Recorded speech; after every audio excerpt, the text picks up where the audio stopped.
नमस्कार। अग्रविजन चैनल में आपका स्वागत और हार्दिक अभिनंदन।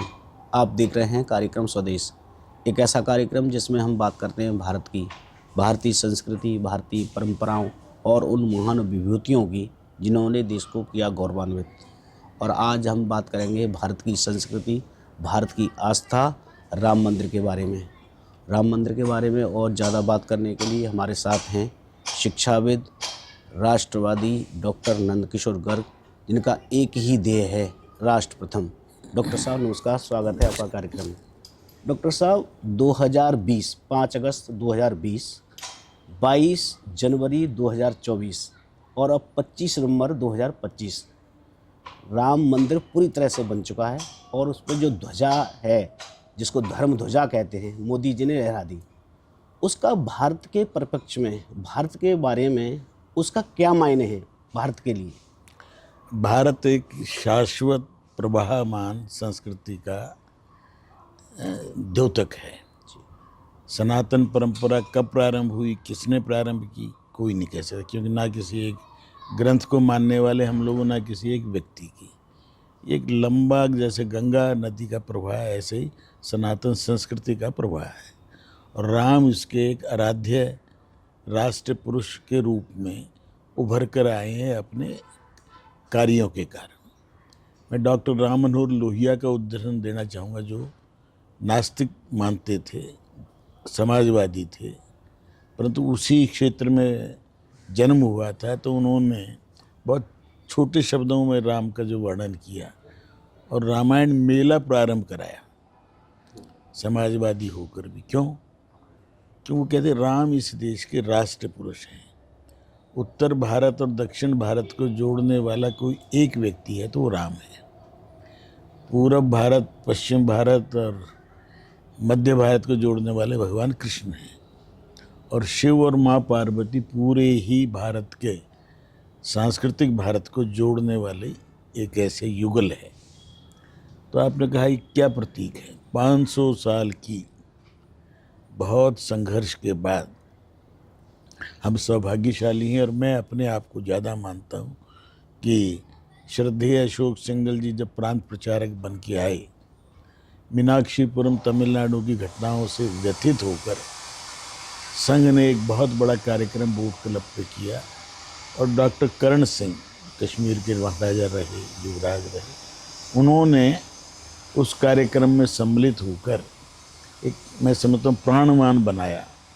तो 84 के चुनाव में वो फिर वापस मूल पार्टी में चले गए। तो वो बागडोर अशोक सिंघल जी ने संभाली। लगातार कार्यक्रमों के बाद कार्यक्रम, यात्राएं, और एक ऐसा धीरे धीरे खड़ा कर दिया आंदोलन की, जिसको भारतवासियों को, उनको मनों को छू गया।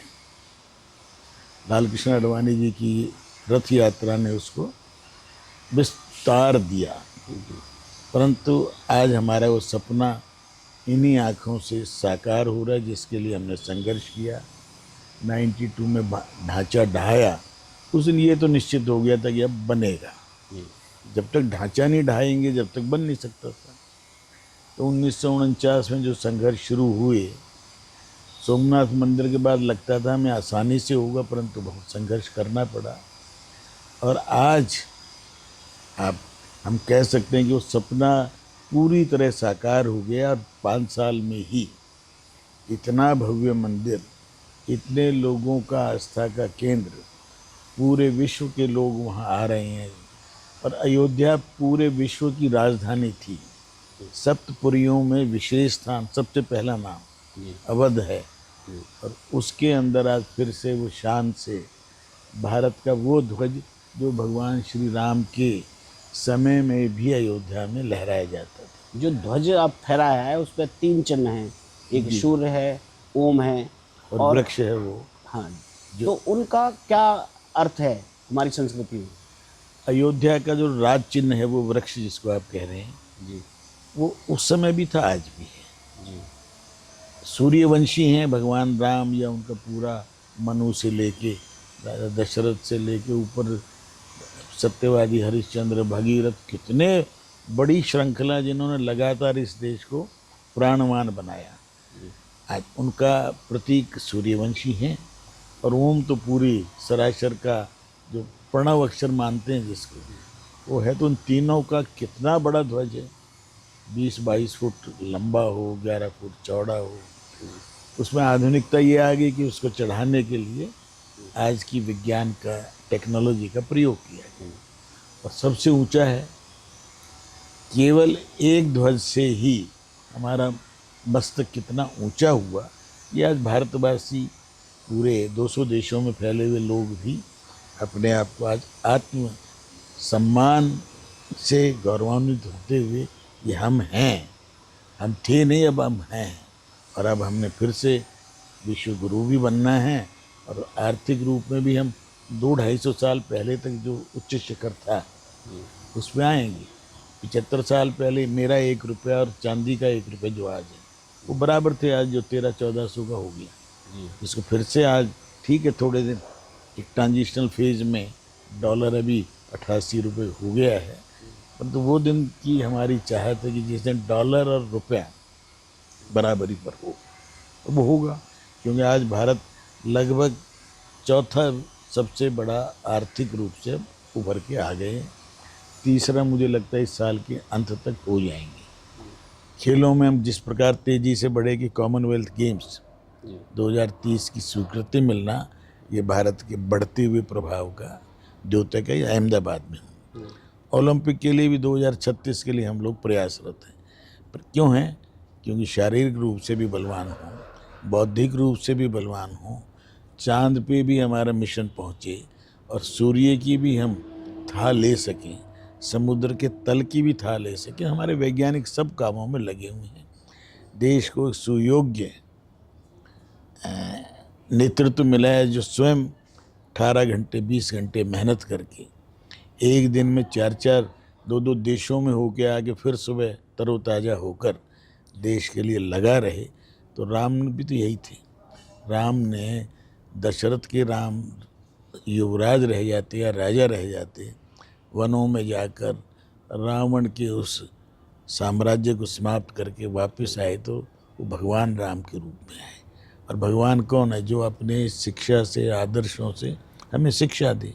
तो आज अयोध्या हमारे लिए पूजनीय स्थान भी हो गया, दर्शनीय भी होगा, और आने वाले 10 साल में अयोध्या का जो विस्तार होगा, वो लगभग आप ये मान के चले कि उत्तर प्रदेश के किसी बड़े शहर से अयोध्या शहर बड़ा होगा। इंटरनेशनल एयरपोर्ट बन गया, वर्ल्ड क्लास वहाँ इंफ्रास्ट्रक्चर आ गया। डॉक्टर साहब, अभी जो मोदी जी ने वहाँ ध्वजा जब लगाया उस पर, उन्होंने कहा कि राम हमारा संविधान है, राम हमारा विधान है। तो जो संविधान है उसका रामचंद्र जी से क्या कनेक्शन है?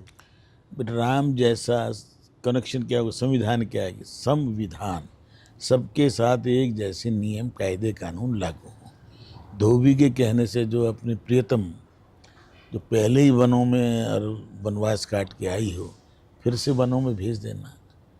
एक अनजान से व्यक्ति के कहने से, उसके छोटे से आक्षेप पर, तो संविधान सबके लिए बराबर माना ना, किसी भी महिला, और परंतु जिसको सबसे प्रियतम भी है उसका त्याग करने में संकोच नहीं लगाया। लक्ष्मण जी को जब एक दिन सजा देने की बात आई तो दी।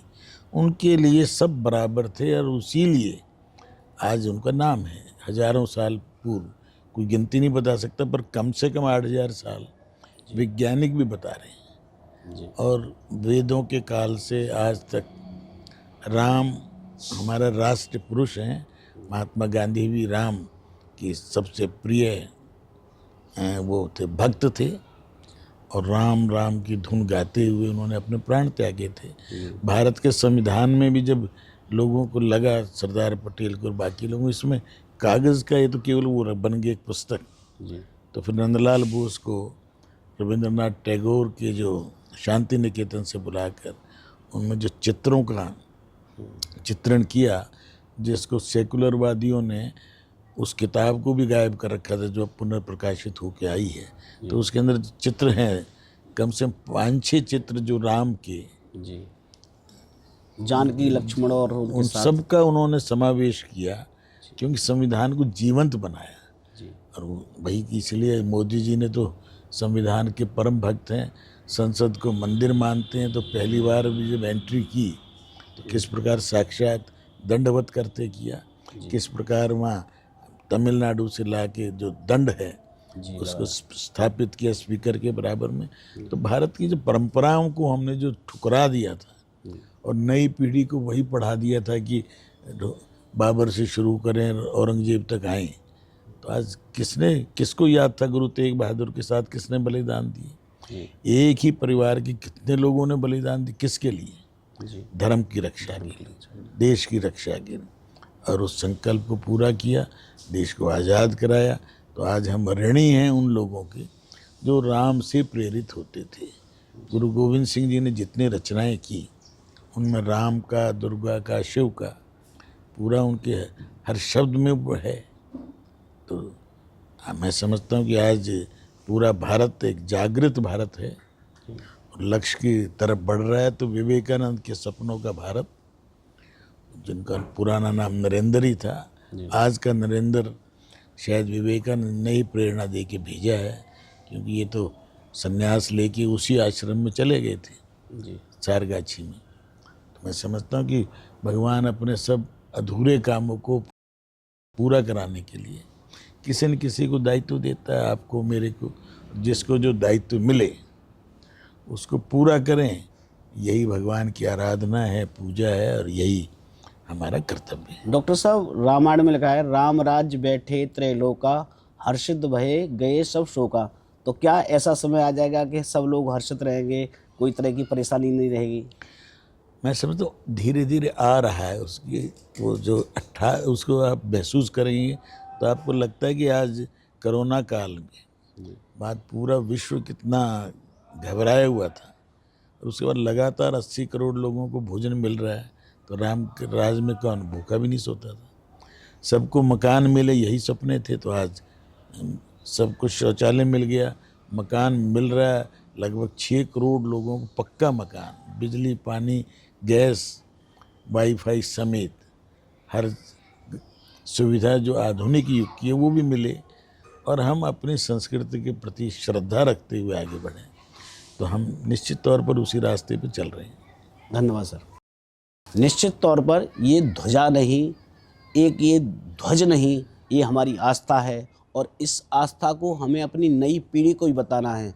तभी हम अच्छी तरह से हम अपने इस देश के लिए और अपने ईश्वर भगवान के लिए और आगे अपने संस्कारों को अच्छा कर सकते हैं। बहुत बहुत धन्यवाद।